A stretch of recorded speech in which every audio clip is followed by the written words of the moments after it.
Hello friends, एक बार फिर आप सभी का स्वागत है आपके अपने चैनल टैली ह्यूमन इंस्टीट्यूट पर, जहां पर हम टैली सॉफ्टवेयर अकाउंट एवं जीएसटी से रिलेटेड नॉलेजेबल और प्रैक्टिकल वीडियो को शेयर करते हैं।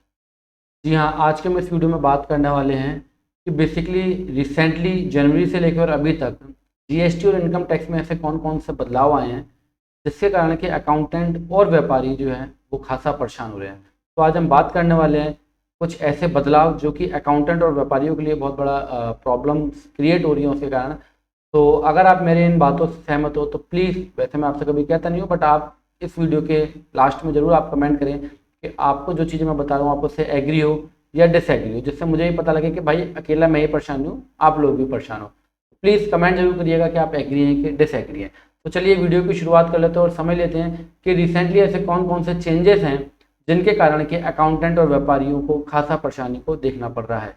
तो चलिए, सबसे पहला जीएसटी के कुछ अमेंडमेंट्स और अपडेट की बात करेंगे। तो इसमें सबसे पहले जो मैं बेसिकली, क्योंकि प्रैक्टिकल सारी बातें हैं अपने पास, तो प्रैक्टिकली हम प्रॉब्लम्स को देखेंगे। तो मेरे हिसाब से जो पहला प्रैक्टिकल है वो है डाटा मिसमैच और एरर ऑन जीएसटी पोर्टल। जो मुझे लग रहा है सबसे बड़ी कमी वो लग रही है कि डाटा मिसमैच हो रहा है जीएसटी पोर्टल के ऊपर और एरर आ रहा है। सर रेक्टिफाई, इसको थोड़ा क्लैरिफिकेशन करो, उसको एक्सप्लेन करो। तो चलिए भैया, एक्सप्लेन करने के लिए जीएसटी पोर्टल के ऊपर चलते हैं। और ये हम आ गए जीएसटी पोर्टल पे, हमने एक लॉगिन कर लिया और यहाँ पर मैं आपको साइड में एक जीएसटी का और ओपन कर देता हूँ, एक और एड्रेस। यहाँ पे आपको पता है कि सर्विसेज में आने के बाद आपके पास एक ऑप्शन होता है। आप सर्विसेज में आएंगे और सर्विसेज में रिटर्न में आने के बाद आपके पास एक ऑप्शन होता है tax liability and ITC comparison. Basically यहाँ पे एरर आ रहा है, इसके रिगार्डिंग में पहले भी आपको वीडियो दे चुका हूँ। तो देखते हैं कि सर क्या एरर है। तो टैक्स लायबिलिटी में आप यहाँ पे ओपन करेंगे। यहाँ पे मैं फाइनेंशियल ईयर 2021 को ओपन कर दे रहा हूँ अभी। और 2021 को ओपन करने के बाद मैं आपको यहाँ पे कुछ एरर दिखाना चाहता हूँ, जैसे कि अप्रैल महीने का रिटर्न है। अप्रैल महीने के रिटर्न के अंदर ये बताया जा रहा है कि भैया 2A के हिसाब से आईटीसी कितनी है, 3811 रुपये। ठीक है, एज पर जीएसटीआर 3B आपने 3811 रुपये क्लेम किए, जबकि ऐसा नहीं है। मैंने 3B में 3811 रुपये क्लेम नहीं किए। सर इसको बताओ। तो चलिए हम इसी कंपनी के जीएसटी अप्रैल का ओपन करके देख लेते हैं और देखते हैं कि सर क्या एरर आ रहा है। तो मैंने यहाँ पे 2021 ओपन करा, अप्रैल के महीने के अंदर आया और ये मैंने फर्स्ट क्वार्टर में अप्रैल का महीना ओपन कर दिया। यहाँ पे मैं जीएसटीआर 3B को ओपन करूँगा क्योंकि वहाँ पे जो डाटा आता है वो जीएसटीआर 2A 2B का और जो 3B का है वो आपकी रिटर्न के ब्याज पे आता है। तो ये मैंने 3B को भी ओपन कर दिया। सर यहाँ पे 3B को आप देखोगे तो मैंने यहाँ पे आईजीएसटी के हेड में नो डाउट 3811 रुपये क्लेम करे थे, बट सीजीएसटी और एसजीएसटी में मैंने 1720 आईटीसी को रिवर्स करा था। मतलब अगर कुल मिला के अगर मैं बात करूँ तो मैंने आईटीसी कुल 300 रुपये के आसपास क्लेम की होगी। मैं आपको दिखा देता हूँ, 3811 माइनस 1720 माइनस 1720, करीब 371 रुपये की आईटीसी मैंने क्लेम किया। तो सर वहाँ पे एरर क्यों आ रहा है? तो मैं पहले भी आपको एक वीडियो में एक्सप्लेन कर चुका हूँ, दोबारा आज फिर कर देता हूँ जिससे कि आपका कन्फ्यूजन दूर हो जाए। बिकॉज क्योंकि जब भी हम बैलेंस शीट को फाइनल कर रहे होते हैं तो इस आईटीसी कंपैरिजन टूल की मदद से हम या हमारा सीए ऑडिट जो कर रहा होता है वो सबसे पहले ये देखता है कि भाई आपने 2A में कितनी आईटीसी है, 3B में। जब ये आईटीसी आपकी एक्चुअली आपको पता ही नहीं है कि डाटा कहाँ से आ रहा है तो आप इसको मिलाओगे कैसे जब यहाँ पे ही एरर आ रहा है। अब यहाँ पे देखने में तो ऐसा लग रहा है कि 165 साहब वहाँ पे है और मैंने 164 क्लेम किया तो मैंने 1000 रुपये कम लिए। नहीं, पहले इसको देखना, इसको क्लियरली जाके डेप्थ में देखना कि ये सही भी है कि नहीं है। जैसा कि मैं आपको अप्रैल के महीने में बता रहा हूँ, ये बता रहा है कि भैया 2A के हिसाब से ITC 3811 no doubt bill available होगा वहाँ पे पोर्टल पे। 3B में 3811 क्लेम किए, नहीं मैंने 3811 क्लेम नहीं किए। तो ये 3B मैंने ओपन कर दिया। 3B में आप देखेंगे तो ऑल अदर आईटीसी के अंदर 3811 रुपये आ रहे हैं, बट नीचे अदर्स में आके मैंने जो है वो आईटीसी को रिवर्स करा है सीजीएसटी और एचजीएसटी के हेड में। तो वहाँ पर जो फिगर आती है वो हमेशा कहाँ तक की आती है? वो ऑल अदर आईटीसी तक की आती है। कब तक की आती है? All other. यहाँ पर जितनी भी आपने आईटीसी को मेंशन किया होगा वो सारा डाटा आपके कंपैरिजन टूल में आएगा। इसके अलावा अगर आपने कोई भी आईटीसी यहाँ पे रिवर्स की हो या आपने credit and debit note others में दिखाया हो, हालांकि अगर मैं प्रैक्टिकली बात करूँ तो पहले हम लोग जो 3B को फाइल करते थे ऑटोमेटिक, जब तक 3B जनरेट नहीं होता था, सिस्टमेटिक जब तक 3B जनरेट नहीं होता था तब तक हम अपनी रिटर्न को यहाँ पे ऑल अदर आईटीसी में ही लेस कर लिया करते थे। बट अब अगर आप देखोगे, कभी भी आप देखना, जो ऑटो पॉपुलेट होकर आपको जो जीएसटीआर 3B आ रहा है उसमें जो आपके क्रेडिट नोट और डेबिट नोट की फिगर्स है वो किस में आती है? वो अदर्स में आती है। आप चाहो तो मैं अभी दिखा भी दूंगा, वीडियो के लास्ट में मैं ये भी दिखा दूंगा कि वो फिगर्स कहाँ पे आ रही है credit note and debit note की। तो credit note and debit note की फिगर्स यहाँ पर आती है, जिसके कारण क्या होता है कि डाटा आपका यहाँ तक का जाता है, और क्रेडिट नोट और डेबिट नोट की फिगर्स आपकी यहाँ पे आती है, जिससे कि आपका 2A और 3B properly ITC comparison tool में मैच नहीं होता, जैसा कि यहाँ पर है। यहाँ पर ऑल अदर आईटीसी में मैंने 3811 पे क्लेम किए हैं, बट मैंने वापसी की है, रिवर्स करा 1720 सीजीएसटी एचजीएसटी में, जो कि वहाँ पर लेस होकर नहीं आ रहा। अगर आप देखेंगे नेट आईटीसी अवेलेबल जो है वो 3811 आईजीएसटी के हेड में, 1720 जो है वो आपके सीजीएसटी और एसजीएसटी के हेड में मैंने रिवर्स किया, जो कि यहाँ पर नहीं आ रहा। इसके अलावा मैं एक और एरर बताता हूँ, ये तो था मिसमैच, एक मैं एरर बताता हूँ। एरर देखो आप, अब यहाँ पे आप देखेंगे कि अक्टूबर के मंथ के अंदर मैंने 3B मतलब मैंने अपनी आईटीसी को भी डिस्क्लोज किया और मैंने लायबिलिटी भी है, मतलब मेरी सेल भी है, साथ के साथ मैंने आईटीसी को भी डिस्क्लोज करा, मतलब मेरी नील की रिटर्न नहीं है। इसके विपरीत जब आप पोर्टल पे आएंगे, मैं पोर्टल पे आपको एक बार अक्टूबर मंथ ओपन करके दिखाता हूँ, फिर वहां पर देखते हैं कि वहां पर क्या एरर आ रहा है। तो दो चीजें हैं, एक तो है मिसमैच क्या आ रहा है कि जो आपका कंपैरिजन टूल में जो आपकी 3B की फिगर्स आ रही हैं, वो आपकी फिगर्स आती है केवल ऑल अदर आईटीसी तक की, नेट आईटीसी वाली नहीं आती हैं, ऑल अदर आईटीसी तक की फिगर्स आती हैं, जो जिससे कि आप कंफ्यूज हो सकते हो। तो इसको कृपया नोट करके चलें जब भी आप अपनी बैलेंस शीट फाइनल कर रहे हैं, या आपका ऑडिटर या जो भी आपका जीएसटी कंसल्टेंट आपको कहता है कि आपका 3B और 2B मिसमैच हो रहा है, तो एक बार अच्छे से जाके कंपैरिजन टूल पे चेक कर लेना, ठीक है। अब यहाँ पे मैं आपको दिखाता हूँ एरर, अभी मैंने मिसमैच दिखाया, अब मैं आपको दिखा रहा हूँ एरर। अक्टूबर के मंथ मैंने यहाँ पे ओपन करा, ठीक है सर, अक्टूबर के मंथ का मैंने यहाँ पे 3B को ओपन कर लिया जी। अक्टूबर के मंथ के 3B को जब मैंने ओपन करा, तो आप यहाँ पे देखेंगे सारी जगह फिगर्स क्या आ रही हैं, 0 आ रही है। क्या आ रही है सर, 0 सब 0 है भाई सब। जबकि अगर मैं आपको 2021 ही है, ये 2021 आपका फाइनेंशियल ईयर 2021 है, ठीक है सर। 2021 में अगर आप अक्टूबर के मंथ के अंदर आएंगे, अक्टूबर का मंथ ये रहा आपका, अक्टूबर के मंथ में मैंने अपनी 3B में लायबिलिटी को भी डिस्क्लोज किया है, और 3B में मैंने आईटीसी को भी डिस्क्लोज किया है, और 2B में भी मेरी आईटीसी आ रही है। सो वहां पर मेरा 0 क्यों आ रहा है, जबकि मैं 0 के अंदर आपको क्लिक करके दिखाता हूं तो यहाँ पे मेरी लायबिलिटी शो है। सो ये एक एरर है, इसको देख के कहीं, क्योंकि मैंने ये वीडियो इसलिए बनाई है क्योंकि बिकॉज इस समय आप अपनी बैलेंस शीट की तैयारी करोगे अभी 10-15 दिन बाद दोबारा से, तो बैलेंस शीट की जब तैयारी करोगे तो इन चीज़ों को देख के चलना, कहीं ऐसा ना हो बाहर से देख के निकल जाओ, अरे ये तो नील की रिटर्न है। नील की रिटर्न नहीं है मेरे भाई, एलिजिबल आईटीसी के अंदर आओगे तो यहाँ पे मैंने आईटीसी भी क्लेम की है। ये बेसिकली अगर आप देखोगे तो मेरे को जो एरर ये मिला है वो अपना फाइनेंशियल ईयर 2021 के क्वार्टर थर्ड में सभी जगह ये एरर है। जैसे मैं आपको नवंबर भी ओपन करके दिखाता हूँ, मैं आपको अभी यहाँ पे नवंबर भी ओपन करके दिखाता हूँ, ये देखो क्वार्टर थर्ड, और ये आपका हो गया नवंबर। तो नवंबर के महीने के अंदर भी मैंने यहाँ VGSTR 3B करा, और यहाँ पे भी आप देखेंगे तो 0 सब जगह पे फिगर्स आ रही है, जबकि मैं अगर किसी भी कॉलम को अगर क्लिक करता हूँ तो यहाँ पे मेरा जो है फिगर मेंशन्ड है। तो ये दो चीजें हैं कि मिसमैच है और एरर है। आगे की तरफ मूव करते हैं भैया, ये था पहला मेरे को जो लग रहा है कि बदलाव है, कमी आ रही है वहां पर। तो दूसरे की बात करते हैं, दूसरा है मेरे भाई QRMP स्कीम। मेरे हिसाब से जीएसटी में QRMP स्कीम का कोई भी महत्व नहीं है। सर QRMP स्कीम का महत्व क्यों नहीं है, QRMP तो बहुत अच्छी स्कीम है, यहाँ पे तो आपकी 3B भी क्वार्टरली फाइल हो रही है, GST 1 भी क्वार्टरली फाइल हो रहा है, आप ऐसा क्यों कह रहे हो ये खराब है। मेरे भाई QRMP को लाने का मतलब क्या है कि GSTR 3B आप कैसे फाइल करो, क्वार्टरली, GST 1 कैसे फाइल करो, क्वार्टरली, दोनों ही चीजें यहाँ पर पूरी नहीं हो रही है। जबकि बात करें कि जनवरी से पहले आप अपनी GST 1 को क्वार्टरली ही फाइल करते थे अगर आपका टर्नओवर 1.5 करोड़ रुपए से कम था, बट अब नहीं कर पा रहे हो। अब क्या है कि अगर आपने QRMP को ऑप्ट इन कर लिया तो आपको IFF के थ्रू GST 1 को अपलोड करना पड़ता है, जो कि एक बहुत अच्छी चीज है।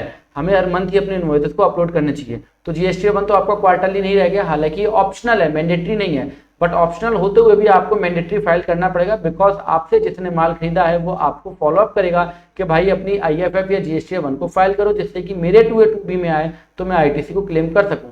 तो ओवरऑल आपको GST 1 QRMP ऑप्ट इन करने के बाद भी IFF के थ्रू मंथली फाइल करने पड़ेगी। दूसरी बात करते हैं कि सर GSTR 3B कहने को आपको क्वार्टरली फाइल करने पड़ती है, बट उसका सेल्फ असेसमेंट टैक्स जो है आपको हर महीने निकालना पड़ता है। तो इससे बेनिफिट क्या हुआ, कोई बेनिफिट नहीं है। ऑप्ट इन करने के बाद दिक्कत ही है उल्टा कि आप अपनी IFF भी फाइल कर रहे हो, आप अपना सेल्फ असेसमेंट टैक्स या फिक्स्ड मेथड के थ्रू भी अपनी अमाउंट को निकाल रहे हो। सो आपके लिए दिक्कत ही है। इससे बढ़िया अगर स्कीम लॉन्च करनी थी, स्कीम लानी थी, तो QRQP लेके आते। क्या लेके आते sir, QRQP, quarterly return, quarterly payment. कम से कम यहाँ पे 3B तो बचती। मेन आपका 3B और GST 1 को क्वार्टरली करना था, जो कि दोनों नहीं हो पा रहे। IFF के थ्रू आपका मंथली जा रहा है GST 1, और पेमेंट मेथड के थ्रू आपका मंथली जा रहा है, क्योंकि यहाँ पे भी लिखा है QRMP monthly payment. Monthly payment करोगे तो भाई साहब टैक्स तो निकालोगे, टैक्स की कैलकुलेशन निकालोगे, तो आपकी 3B तो लगभग बनके तैयार हो गई। तो इस स्कीम से उल्टा लोग कंफ्यूज हो रहे हैं। और इनका मेरे हिसाब से कोई भी फायदा नहीं है। अगले बदलाव की बात करते हैं। सो अगला बदलाव है introduction of GSTR 2B। GSTR 2B को लाने का मेरे हिसाब से कोई भी मेरे को महत्व नहीं होता लगता है। और मैंने आपको जैसा वीडियो की शुरुआत में बताया, कमेंट करके जरूर बताना है कि मैं भी ठीक हूँ या मैं गलत हूँ। आपको एग्री और डिसएग्री लिख के भेजना है। बेसिकली अगर देखा है तो प्रैक्टिकली 2B को आप फॉलो नहीं कर सकते। क्यों नहीं कर सकते सर? 2B में क्या है? 2B का क्या होता है मेरे भाई? 2B पहले 2A था। 2A क्या था कि आप कभी भी आपका सप्लायर जब रिटर्न फाइल करता था तो 2A में आईटीसी आती थी, ठीक है। दूसरी बात, आप 11 को अपनी जीएसटीआर 1 फाइल करते तो उसके बाद 20 तक का आपके पास समय होता था। आप आराम से 2A में जो इनवॉइसेस आ रहे हैं वो आप क्लेम कर लिया करते थे, या अपना जीएसटीआर 1 फाइल करने के बाद आप एक बार फॉलोअप का नंबर लगाते थे कि मेरी कौन कौन सी आईटीसी आ रही है, नहीं आ रही, तो मैं फॉलोअप करूँ, सप्लायर को फोन करूँ। अब क्या है, आपने इधर अपनी जीएसटीआर 1 फाइल करी, उधर आपकी 2B की कट ऑफ डेट भी आ गई, आपका जीएसटीआर 2B हो गया कट ऑफ। अब मान लो 13 तारीख के बीच में जितने भी इनवॉइसेस आए होंगे उतने तो आप क्लेम कर लोगे। सामने वाले ने अगर 13 की जगह 14 को रिटर्न फाइल कर दी तो वो आपके करंट मंथ के 2B में नहीं आएगा, केवल एक दिन के चक्कर में। एक दिन के चक्कर में वो नेक्स्ट मंथ के 2B में आएगा। आपको आईटीसी कैसे क्लेम करनी है? 2B के हिसाब से करनी है। नहीं करोगे तो भाई साहब पोर्टल लाल पड़ जाएगा गुस्से के मारे। अब जब पोर्टल लाल पड़ जाएगा तो आप घबरा जाओगे, और प्रैक्टिकली ऐसा सॉल्यूशन नहीं है। मान लो आपके पास अगर पहले माल आया था, वो माल आपने बेच भी दिया, तो आप उस इनवॉइस को कैसे आगे लेके जाओगे? आपका स्टॉक बिगड़ जाएगा। एक दिन के चक्कर में, केवल एक दिन अगर सामने वाले ने रिटर्न लेट फाइल कर दी तो आपको उसकी आईटीसी नेक्स्ट मंथ में क्लेम करनी पड़ेगी, जो कि प्रैक्टिकली पॉसिबल नहीं होता। प्रैक्टिकली आप अपने इनवॉइसेस को आगे नहीं ले जा सकते क्योंकि स्टॉक आपका मिसमैच हो जाएगा। जबकि जब तक जीएसटीआर 2A था तब तक बहुत बढ़िया चीज थी कि हमने अपना जीएसटीआर 1 फाइल किया, उसके बाद हम फॉलोअप लगा देते थे, नंबर लगा देते थे कि भैया अपनी कौन कौन सी आईटीसी पोर्टल पर आ रही है या नहीं आ रही है। अगर मान लो 20 तारीख जीएसटीआर 3B तक नहीं आ रही, वो मैंने अपने सप्लायर को फोन करा, वो कह रहा है सर मेरी तबीयत खराब थी, क्योंकि देखो दुख सुख सबके साथ है, प्लस माइनस सबके साथ है, एक आध दिन आगे पीछे हो गया तो कोई जुर्म तो हो नहीं गया भाई। अगर उसको फोन करा उसने कि भाई मेरा 1-2 दिन बाद में अपना जो है 22 तारीख तक अपनी जीएसटीआर 1 को फाइल कर दूंगा, तो इवन हम लोग अपनी 3B को रोक लिया करते थे, क्योंकि पेनल्टी कितनी थी, मान लो 50 रुपए या इंटरेस्ट भी है, तो हम रोक लिया करते थे जिससे कि मेरी बुक्स खराब ना हो। तो हम क्या करते थे कि भाई सामने वाला जब जीएसटीआर 1 अपलोड कर देगा हम 3B फाइल कर देंगे, ज्यादा समय के लिए नहीं, एक आध दिन की मैं बात कर रहा हूँ। और वो लोग 11 तारीख से लेकर 20 तारीख तक आपके पास समय होता था कि आप अपनी आईटीसी को प्रॉपर्ली मिला लो। अब क्या होता है, अब आपने जीएसटीआर 1 11 को फाइल की, अगर आप मंथली हो, या फिर आप 13 तक फाइल करोगे अगर आप प्योर एमपी में हो, और आपका 2B जो कट हो जाएगा वो 13 को हो जाएगा, तो आपको मौका नहीं मिलता है इन बिटवीन के आप अपनी आईटीसी को मिला सको। 2B कट ऑफ तो भाई साहब आपको आईटीसी अपने 2B के हिसाब से क्लेम करनी पड़ेगी। आईटीसी क्लेम भी 2B के हिसाब से करनी है, 2A के हिसाब से नहीं करनी। तो मेरे को नहीं लगता कि 2B को लाने का कोई महत्व है, बल्कि कंफ्यूजन उल्टा क्रिएट हो गया है। आगे बात करते हैं sir restriction on utilization of input tax credit. यहाँ पर तो हमने देखा कि आईटीसी मेरे को 2B के हिसाब से क्लेम करनी है। दूसरी तरफ क्या आ गया? दूसरी तरफ आ गया भाई साहब यूटिलाइजेशन भी अपने हिसाब से नहीं करोगे। 86 रूल 86B वो क्या कहता है कि अगर आपकी सेल 50 लाख रुपए से ज्यादा की है तो आप अपने टैक्स का 99% तक अपनी आईटीसी से सेट ऑफ कर सकते हो, 1% आपको कैश में देना पड़ेगा। तो यहाँ पर क्या हुआ कि आप आईटीसी को क्लेम तो छोड़ो, आईटीसी को यूटिलाइज भी अपने हिसाब से नहीं कर सकते हो। हालांकि इसमें कुछ एग्जम्पशंस हैं। अगर टैक्स पेयर ने where the tax payer has paid income tax exceeding ₹1 lakh in last 2 preceding year, अगर आपने पिछले 2 फाइनेंशियल ईयर्स के अंदर 1 लाख से ज्यादा का टैक्स पे किया तो आपके ऊपर एप्लीकेबल नहीं होता। साथ के साथ where tax payer has received refund exceeding ₹1 lakh under section 54 of CGST act 2017, अगर आपने रिफंड भी 1 लाख रुपए से ज्यादा अपना सीजीएसटी के अकॉर्डिंगली अंडर सेक्शन 54 के अकॉर्डिंगली अगर आपने क्लेम करा है, रिफंड आपको मिला, तो उस केस में आपके ऊपर लागू नहीं होता। हालांकि ये दोनों चीजें देखने को थोड़ा कम ही मिलेंगी। टैक्स वाला आपको इनकम टैक्स का थोड़ा ज्यादा मिलेगा कि कुछ बड़े टैक्स पेयर जो हैं जो 1 लाख से ज्यादा का टैक्स पे करते हैं, बट ओवरऑल आपके लिए प्रॉब्लम है। और प्रैक्टिकली इसको देखा जाए तो उसकी एंट्री बनाना भी थोड़ा सा टफ हो जाती है। अगली बात कर लेते हैं साहब, यूटिलाइजेशन तो छोड़ो, आप यूटिलाइजेशन तो क्लेम अपने हिसाब से करोगे नहीं, साथ के साथ आप आईटीसी को क्लेम नहीं करोगे क्योंकि रूल 36(4) है।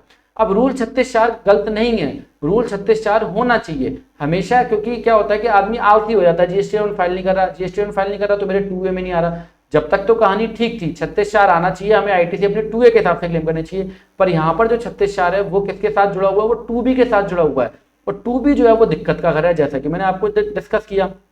यहाँ पे क्या लिखा है, the claim of ITC in respect of invoices not furnished by the corresponding vendors has now been restricted to 5%। अच्छा, पहले क्या था कि 10% तक आप ले सकते थे 2A का 10% तक आप एक्सेस ले सकते थे। अब 2B का लोगे, 2A का नहीं, एक तो 2B का लोगे।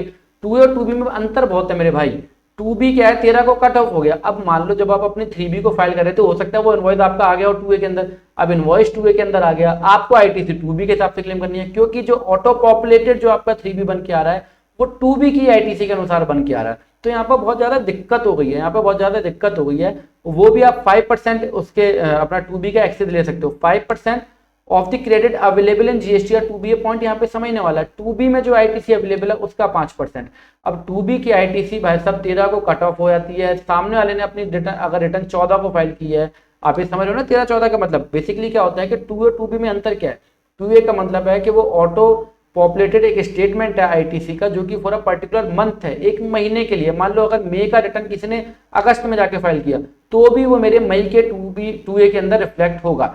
और 2B क्या है, auto populated ITC statement for a particular period. वो पीरियड क्या है, 11 तारीख से लेकर नेक्स्ट मंथ की 13 तारीख के बिटवीन में। अगर मान लो किसी ने पिछले साल का रिटर्न फाइल करा, वो भी मेरे 2B में आएगा। तो ये भी कंफ्यूजन है, मान लो मैं मई की रिटर्न फाइल कर रहा हूं और उसमें इनवॉइसेज आ रहे हैं आपके पिछले 6 महीने पुराने, तो दिक्कत है यहाँ पर। अगर प्रैक्टिकली देखो तो दिक्कत है भाई साहब, थ्योरेटिकली बातें करो तो कुछ भी है, प्रैक्टिकली दिक्कत है। प्रैक्टिकली आईटीसी का जो 36(4) जो रूल लगना चाहिए था वो 2A के ऊपर लगना था, और कम से कम आपको 10% की छूट मिलनी चाहिए थी। आप 10% तक एक्सेस आईटीसी क्लेम कर सकते थे। एग्री हो तो भाई साहब कमेंट बॉक्स में लिख देना। तो बात हो गई यूटिलाइजेशन की, बात हो गई 2B की, बात हो गई क्लेम की, तीनों चीजों में हम लोग जो है वहां पे दबाए जा रहे हैं। और चौथी बात आ गई आईटीसी सेट ऑफ रूल। अब ना तो भाई साहब मैं आईटीसी अपने हिसाब से क्लेम करूं, ना मैं आईटीसी को अपने हिसाब से यूटिलाइजेशन करूं, 2B के हिसाब से क्लेम करूं, वो भी एक्सेस 5% तक क्लेम कर सकता हूं। टैक्स मैंने सप्लायर को दे दिया, उसके बाद सब थोड़ी प्रॉब्लम कि आईटीसी सेट ऑफ रूल्स, मैं आईटीसी को सेट ऑफ भी अपने हिसाब से ना करूं, और इसके कारण दो नुकसान होते हैं। एक नुकसान ये कि आईटीसी में होते हुए मुझे कैश में पेमेंट करना पड़ता है, दूसरा मेरी आईटीसी प्रॉपर्ली सेट ऑफ नहीं होती, एक हेड के अंदर आईटीसी पड़ी रहती है, जैसे कि सीजीएसटी में पड़ी हुई है बहुत ज्यादा, एचजीएसटी में कम है, या एसजीएसटी में बहुत ज्यादा पड़ी है, सीजीएसटी में कम है, क्योंकि आईटीसी ऑटोमेटिकली सेट ऑफ हो रही है। इसके लिए हालांकि रिसेंटली मैंने एक वीडियो बनाई है जिसमें लिखा है कि जीएसटी और 3B को फाइल करते समय 99% अकाउंटेंट ये गलती भी करते और अपना नुकसान भी। सो इस वीडियो का लिंक आपको मिल जाएगा डिस्क्रिप्शन बॉक्स में, या ऊपर आई बटन में भी आपको मिल जाएगा, तो वो आप वहां से देख सकते हो। तो आईटीसी सेट ऑफ भी अपने हिसाब से ना करें, यूटिलाइज भी अपने हिसाब से ना करें, और उसका क्लेम भी अपने हिसाब से ना करें, तो भैया फिर करें क्या, हम अपने हिसाब से कुछ भी ना करें।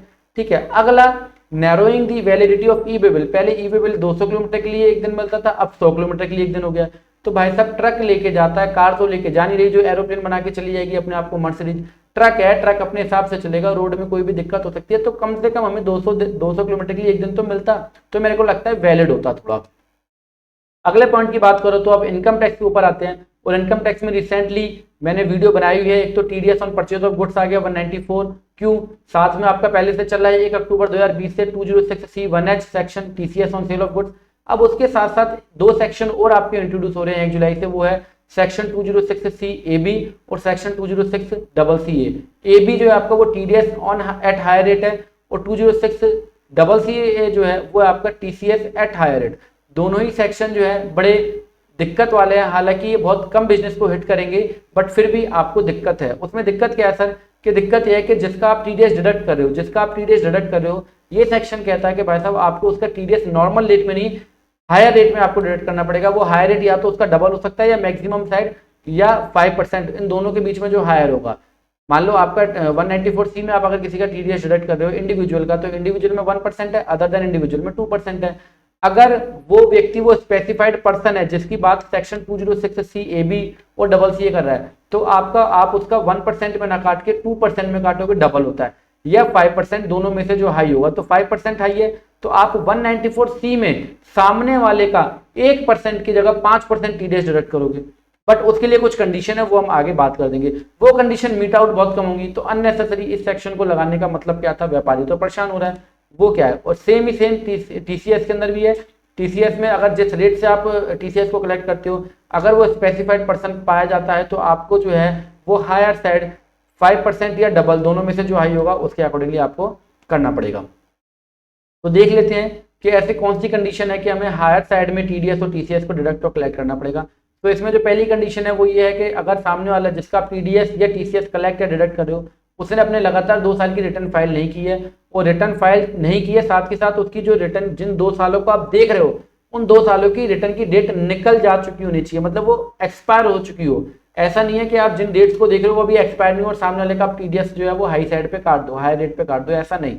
जिन डेट्स को आप देख रहे हो, जिन फाइनेंशियल ईयर को आप देख रहे हो 2 साल को, उनकी एक्सपायर डेट जो है वो एक्सपायर हो चुकी होनी चाहिए। जैसा कि अभी हम बात कर रहे हैं, हम 21-22 में खड़े हैं, तो अगर मैं 20-21 और 19-20 को देखूंगा तो 20-21 की अभी डेट एक्सपायर नहीं हुई है, तो मुझे 20-21 नहीं देखना, मुझे 18-19 और 19-20 दो फाइनेंशियल ईयर देखने हैं।